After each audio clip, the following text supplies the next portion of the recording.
Good morning. Good morning. And welcome to Daylight No Savings Time. Yeah. And morning coffee with Sandy. I walked down because I had that extra time this morning. So I walked down to the local coffee shop and Indy and I got ourselves some coffee. You're going to get a sneak peek of him because he's sitting on the couch behind me reading. Yeah. I can't even tell you it's great coffee. It's kind of bitter, to be honest with you. And I went back and I told the guy, I asked the guy, is this like fresh coffee? Because it's pretty bitter. He said, no, no, no, no. We made it this morning. And I said, you might want to taste it. It's pretty bitter. Anyway, it's pretty bitter. What can I say? Oh, different view today. Oh, there's Indy. There's outside. Yeah. Oh, nice waving to you. Yeah, different view. I'm sitting at the bar in my kid's house. Yeah. I call it Shay, Mike, and Katie. It's awesome to stay here. It's just beautiful. And with the hour later, it's like when we start, I can actually see the water. We're by the beach, so it's very overcast, but it's not bad. Okay. Can we talk about my day yesterday, my birthday, from beginning to end? It was almost all entirely fabulous, except for that one moment while I was getting ready to come to LA after I was with you, and I slammed my closet door, but my hand stayed with the door. And that's the finger that I wear all those rings on. And it squished the rings. It was so bizarre. It took my finger and the rings and it went. I'm so lucky that I have a finger because the rings were like flat. I can't tell you what we went through to get them out. I went to find Indy, and thank goodness he was already in the garage. And he took like a pliers thing and, like tried to get them so they'd loosen up enough. And then I went in and I put hand cream on them and kind of worked them off. But if you look closely, you can see my finger is kind of like squished in the middle there. Yeah, it really hurt. That was not a good birthday start. But I left the rings with my daughter because she's Agapantha. She made them. Um, so she's going to fix them for me, and then I'll be back in jewelry biz again. Meantime, I have one on that's like adjustable that she made for me. Yeah, I love it, but it's not quite the same. No. So, yeah. So, in case that wasn't clear, daylight savings time done. It's kind of cool in the morning to have the sun come up so early, but I have a feeling that around 4:30 this afternoon, when it starts getting dark, it is not going to be so fun. I don't know about you. Okay, I know there are a few of you who are with me who actually are farmers, and congratulations. This daylight savings time is great for you. Here in California, we actually voted on whether or not we wanted to look at getting rid of daylight savings time, and we said, yeah, we don't need it. We're not farmers. And we voted yes, and the majority said yes. And we still have daylight savings time. I don't understand. Today it's Hug a Bear Day. I brought my sloth with me up here. He's over there. You want to see? Wait. Here we go. Wait a minute. Take a trip with me. Take a little trip. Oh, look, it says happy birthday. That's from last night. So are my flowers. And there's my little guy. And flowers I got from my son last night. He picks such good flowers. So Tracy's grandson, her little love, the guy I call Brave Man, he wanted to name my sloth for me. And I kind of said, okay, go ahead. He said he wanted to ponder what the name should be, which I thought was absolutely hysterical coming from a little munchkin. Oh, there goes Indy. Say bye. Bye, Indy. Oh, yeah. Anyway, when he said that, I immediately said, hey, wait a minute. I love that. Let's call him Ponder. So, because sloths are kind of slow, they have to think everything through at least 100 times. So we are calling the sloth Ponder. That's all there is to it. His new name is Ponder. Hi, Ponder. It's zero tasking day. Now, I'm not really sure what that means. I didn't look it up, but I decided I would decide what it meant. Today, you don't get to tell anyone else what to do, and you don't get to tell yourself what to do. It's Sunday. Sunday Funday, right? I have a friend who says it's called No Shower Sunday. So you don't have to shower if you don't want to. Depends on what you're doing and where you're going. You know what I mean? And it depends on where you were yesterday and what you did and how badly you need that shower. You know? Anyway, you don't have to shower today. It's Sunday, No Shower Sunday. It's Sunday Funday. And there's zero tasking, meaning you don't have to do anything you don't want to do today. Just hang. Just be there. That's all. That's all you have to do. Show up. And if you don't want to show up, consider that a task and you don't even have to do that. How fun is that? Okay. Birthdays.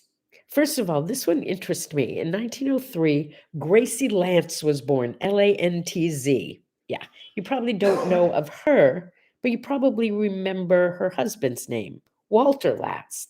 Lantz. Who is that? I know it wasn't a great imitation, but it was Woody Woodpecker, right? Yeah, he's the guy who he like wrote all these great cartoons, and his wife, Walter's wife, Gracie, whose birthday is today, she was the voice. Yeah, she was the voice of Woody Woodpecker. How about that? Okay. I've mentioned my father on many occasions, and I don't know how many times I've told you, but he was a phenomenal artist. Wow, he was really good. He was very talented. He used to be able to take a pencil in each hand and in perfect penmanship do mirror image writing. He was ambidextrous, and he would his penmanship was astounding, and he was basically a lefty, but he could use his right hand too, and he would just, without even thinking about it, write exactly the same thing, mirror image with both hands. Anyway, we kept trying to get him to do stuff for us, like he did a mural in the kitchen, and it was gorgeous, but we kids wanted him to do something for us, and he never really wanted to. And then one day he decided to do a mural in my brother's room. They shared a room when they were little, and he did a big sign that said, "Keep this room clean," but holding the sign was Woody Woodpecker. So Woody Woodpecker's always been kind of close to my heart. Yeah. Okay, also birthdays today, Madame Curie. Huh? Without her, we wouldn't really have x-rays, would we? Wasn't she the radiologist? She was a chemist, a radiologist. She was pretty amazing. Billy Graham, evangelist. I think he was the spiritual, what would you call it? Advisor, the spiritual advisor. That sounds like, like a witch doctor, but he was the spiritual advisor to every president from Truman to Obama. Yeah. And he'd probably still be that if he hadn't passed. Yeah, pretty powerful guy. He had quite a message to share, and he shared it and shared it and shared it. I've heard his son speak, not quite as dynamic. Anyway, also Al Hirt in 1943, Joni Mitchell. She's looked at love from both sides now. I never liked Joni Mitchell.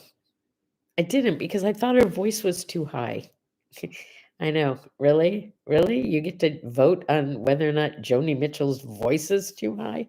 Anyway, as I've gotten older, I've gotten to really appreciate Joni Mitchell. She's amazing. She was amazing. Big Yellow Taxi. Yeah. She was Canadian. So you guys get her too. They paved paradise and put in a parking lot.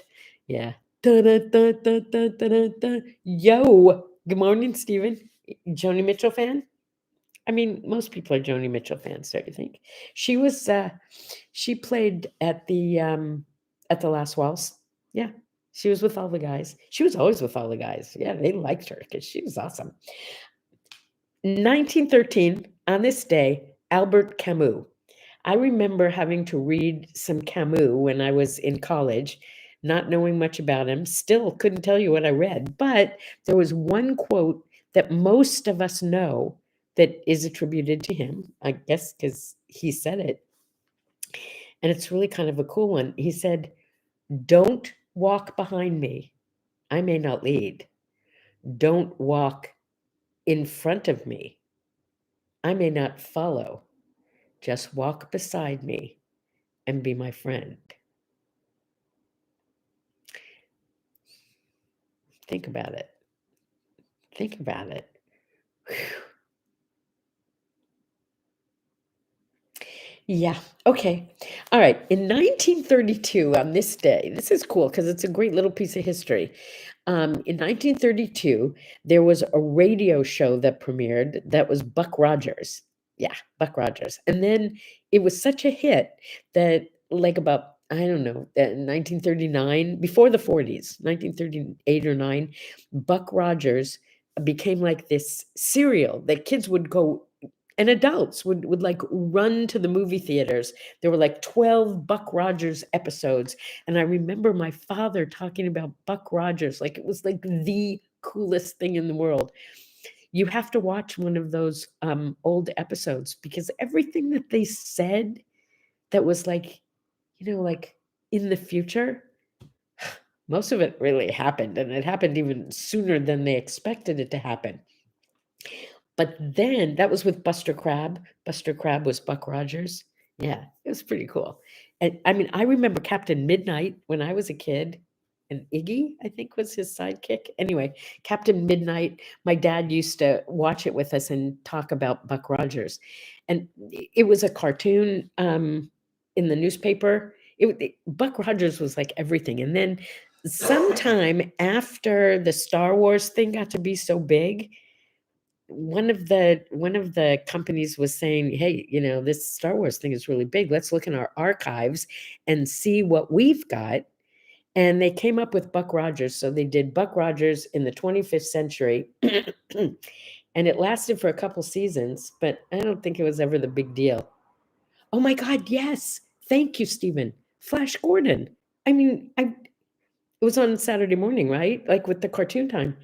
You couldn't miss Flash Gordon. He was everybody's favorite. He was awesome. Yes, there was Ming the Merciless. Thank you. I remember him. Flash Gordon. Do you have a Flash Gordon lunchbox? That and Lone Ranger, right? Mm. On this day in 1991, I don't know if I remember this so well because Magic Johnson, everybody loved Magic Johnson. He announced that he was not just HIV positive, but that I guess that he had AIDS, I guess. And so he retired from basketball, but then like a year later he came back again. I guess he was one of those rare cases where they beat it. I don't know. But yeah, this was the day. In 1982, Liz Taylor was divorced for the 7th time. Yeah. It was from John Warner. He's a political guy, I guess. I don't know. She was married a lot. Yeah, I thought I was married a lot. She makes me look like a virgin, pretty much. Yeah. 1976, Gone with the Wind was on TV for the first time, and then it became kind of an annual thing. Gone with the Wind got 8 Academy Awards. Totally memorable. The book, by the way, by Margaret Mitchell was phenomenal. So then a couple of years ago, it must have been like 4 or 5 years ago, because Fritzy was in really good shape at the time. She was living with me. One of the local theaters was happily announcing that it was having a special showing of Gone with the Wind. And it was one of those places, that has the seats that go all the way back. And yeah, just a lovely theater. So I asked Fritzy if she wanted to go, and we went to see Gone with the Wind. Here was what we decided at the end of seeing Gone with the Wind.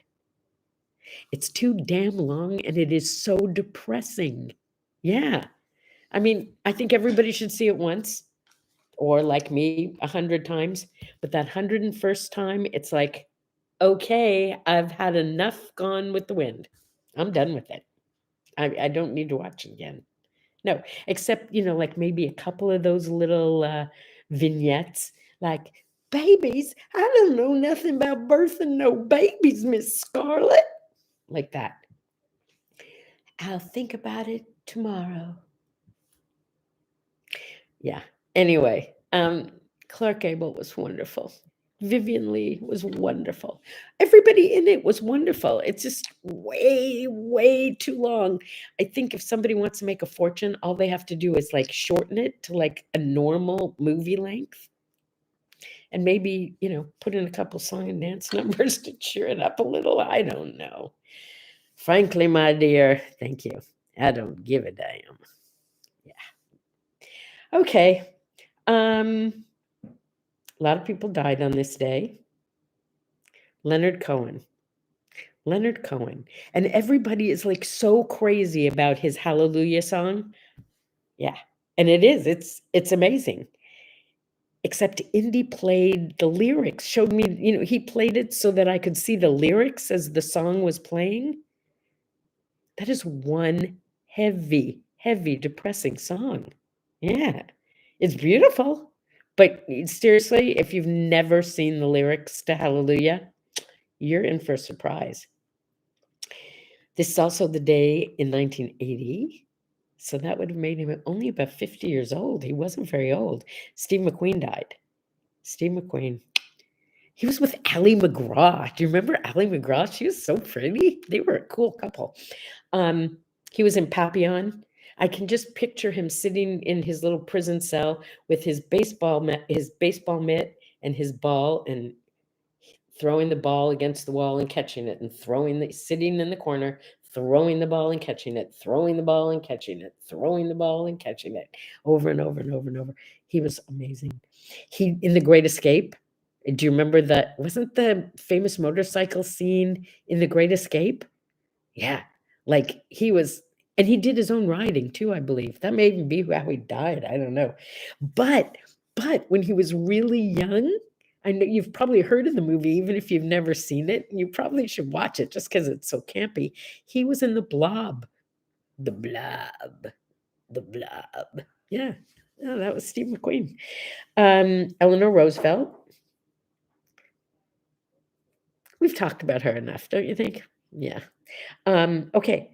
Apparently, this is also the day that Butch Cassidy and the Sundance Kid both died. Now, they were killed, maybe, by Bolivian troops after a robbery. They were caught and killed by Bolivian troops. But Butch Cassidy's sister said they were never killed. And she claimed that they were alive and well in the United States, or at least Butch Cassidy was, and he didn't die until like 1937. I don't know what the true story is. I looked, and I don't know that anybody knows. But I like to think that I guess because I just loved the movie, Butch Cassidy and the Sundance Kid. I'd like to think that they lived. I would. I mean, Butch Cassidy bragged that he never killed a man. Did you know that? Interesting that he could be such a big outlaw and never killed anyone. Bullet, the movie. Is Bullet the one that had the car chase in it? I don't remember. I get them all confused. But every movie that Steve McQueen did was exciting. Every movie. Yeah. Butch Cassidy and the Sundance Kid. Also, such a good movie. If you haven't seen that with Catherine Ross, it's worth watching over and over and over. It's that good, seriously. Liz Taylor's 7th divorce was today. Frank Sinatra's 4th marriage was today. Yeah, he married Ava Gardner. Was it Ava Gardner who was in Showboat? And my friend's mother? Well, she's my friend too, because I've known her since I was a little kid. She was the voice. of, I think it was Ava Gardner in Showboat. I might have that wrong. It's okay. Do you know what Elton John's real name was? Reg Dwight? I think I like Elton John better. Anyway, in 1967, he and his writing partner, Bernie Taupin, who is still his writing partner all these years later, I guess, they were hired to write some music in 1967, and their parents had to sign the contracts because they were underage. Is that like so cute that they've been at it for so long? Yeah, and doing such a good job. Totally. Hall & Oates, number one song in 1981, Private Eyes. There you go. And then in 1987, Tiffany had the number one. This is another one of those things I told you I love so much, where a song just keeps coming back and keeps being popular. In 1987, Tiffany had a number one hit with I Think We're Alone Now. There doesn't seem to be anyone around. But in 1967, I loved it. And it was a hit for Tommy and was it Tommy James and the Shandels? Tommy and the Shandels? Whatever it was. I Think We're Alone Now, 1967. Yeah. And speaking of songs, today's word art from the heart today. Yeah. It says, if you were a song, I would sing you over and over and over. Yeah. Because I just love you that much. You forgot to say Afterbirth. Oh, yeah. I forgot to say it. Thank you. It's my favorite thing to do to close friends is to call them the day after their birthday and wish them a happy afterbirth. So today is my happy afterbirth. So to all of you in Facebook land, no, actually it's YouTube land, isn't it? But you'll watch me from Facebook on YouTube because Facebook won't let me on yet. A sip. Wait a minute. I forgot to tell you what we did yesterday. How could I have done that? We went to the Getty Museum. Oh my gosh, it was so amazing. First of all, it's beautiful. Okay. I mean, it's just like so beautiful. You have to have tickets and reservations, but it's free. But they limit the number of people that can come in. Yeah, which makes it so fabulous because you can get to everything and see everything. And there's the exhibits that like are the moving exhibits, and there's this one where they have. Okay, I'm not going to remember all of the things I saw yesterday. I'm not, but there were two things I saw. There was this Rembrandt. The painting was actually done by a student of Rembrandt's, but Rembrandt had done the hand in the painting. It was like looking at a photograph of a hand. I think about that hand and I get chills. And then there was this other room where there was this, I want to say it was soapstone, but I'm not sure, carving about, I don't know, maybe 2 feet tall. It was a goblet. The detail work in it, there were tiny little people and grapes and the detail work, and it was so perfect. I don't understand how anyone could have done that. I just don't get it. And walking around, looking at all that incredible art, it's like I have such a huge appreciation for that kind of talent, and that they did what they did and shared it with those of us who don't have that talent. I salute you. Okay, but the best fun that we had there, the most memorable thing that happened, they have everything there is, you really should Google what it looks like, because everything there is made of this stone. Indy, is the stone from Israel? What's that? The stone that's at the Getty. Oh, you mean where was it mined? I don't know. I want to say it's from somewhere in the Middle East. I'm not sure. It's Everything there is made of these giant blocks, giant squares and rectangles of the same kind of stone. It's just gorgeous. And it's not smooth. You have to see I wish I had a picture to show you right now. But Indy brought a little mallet, a musical mallet with him. And we saw on YouTube, I think it was on YouTube, somewhere on the internet, some woman got this great idea to play songs on the rocks. No, they're not designed for playing songs, but she figured out that different rocks had different sounds, and she was playing the rocks. And Indy wanted to see if it was true or if it was just, like a YouTube hoax kind of thing. So he brought his mallet. I'm telling you, there were like scads of people gathered around as Indy was playing the rocks on the wall. It was so cool. I will never forget that. Never, never, never. No, it was awesome. It was just awesome. Okay, I didn't want to forget to tell you about that because I loved it. And yes, Stephen, a sip and a smile. Here we go. A sip and a smile from a woman who's older but feels no older. I will see you back in the desert tomorrow, Monday. Have a super fun day, Sunday. I love you. See you then. Bye-bye.